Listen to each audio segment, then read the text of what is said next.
Glad to be here, Drew. The producers, they got so upset with all the madness that was the Drew Andre Sims joke that they kicked Andre out for the week, replaced him with me.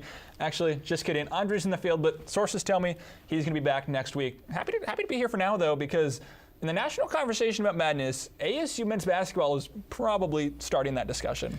To look a bit closer at the big picture, we come to the big screen and welcome in someone who covered the team. And that's WCSN's own Mr. Chris Gleason. Chris, how are you?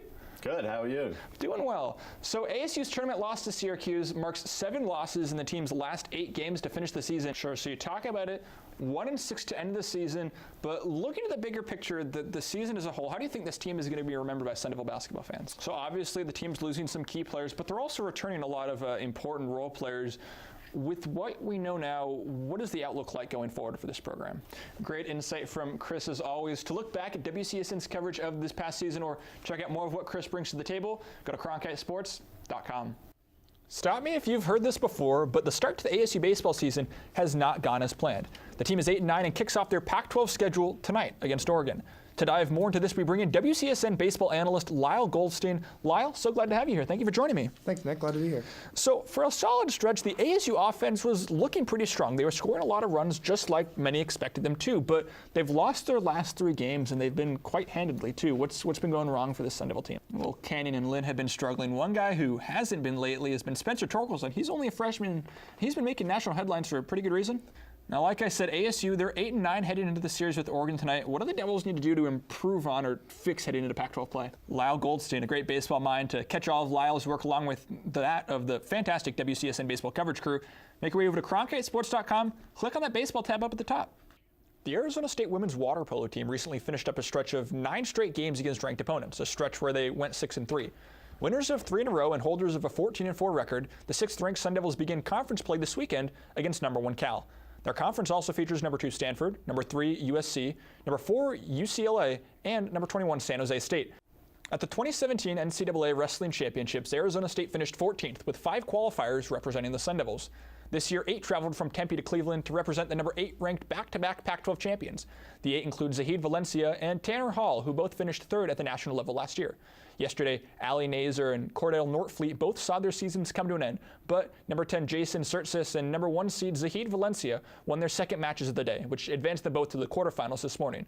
As yesterday rolled to a close, the Devils sat just outside of the top 10, but reached as high as number 5 in the team score on the day. In their quarterfinals this morning, Josh Shields and Zertsis qualified for the consolation quarterfinals, while Zahid Valencia advanced to the national semifinals, which take place at 5 p.m. tonight on ESPN. I have to say, I'm very glad that I was in the control room for that episode. That did not look fun for either of you, especially you, Drew. It was tough to end the show.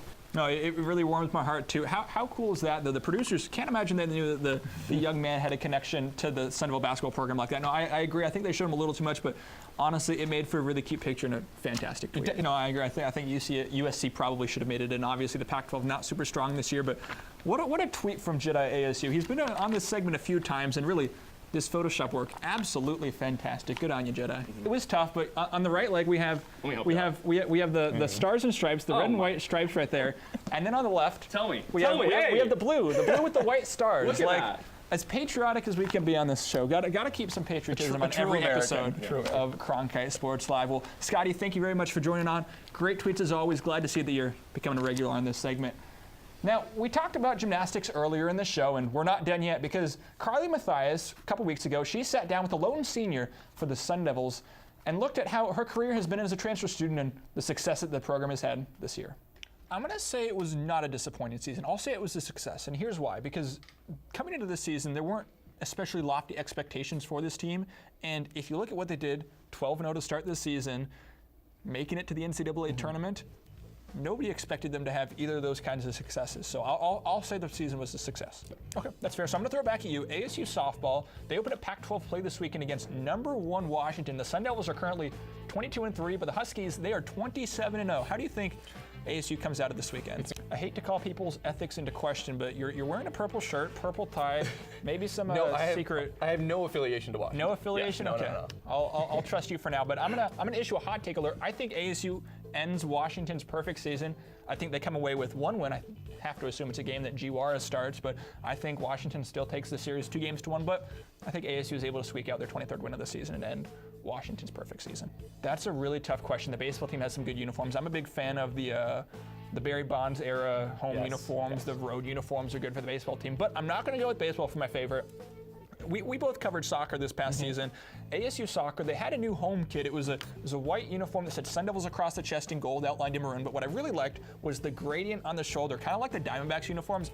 So It's sharp. unique, real. That's fair. That's fair. So now I guess we're going to wait and see who the producers choose to win the way it is. I'm hoping the fact that I'm actually a producer gives me some luck, but It could potentially give you some don't leeway, know. but We'll have to wait regardless, and see. there's going to be an embarrassing picture for one of us. I'd say there's almost a sure thing. And of course, it's me. talk about embarrassing pictures. That's fantastic. It has to be. Yeah, no, that's. I'm this not is even the mad second 'cause time I I've got had to to see see it. that go up there. I'm not even mad that I lost because I got to see that picture. Yeah. Made it all worth it. Fair enough. And head into top plays. We're going to take a look at the top 3 plays from the past week of Sun Devil Athletics. And for number 3, we're going to send it out to Farrington Stadium. A lot of exciting softball action going on there. Wednesday, ASU, they played a doubleheader with Iowa. Jade Gortars, she singled, advanced to second on the throw, 2-run score. Marissa Stankiewicz, Kendra Hackbarth, that made the score 4-0. We're going to drive a bit down Mill Avenue, head over to Phoenix Municipal Stadium. A torque bomb, Spencer Torkelson, his 9th home run of the season. It was in the 5th inning, and ASU would end up going on to lose that game, but man, Spencer Torkelson is a fun player to watch.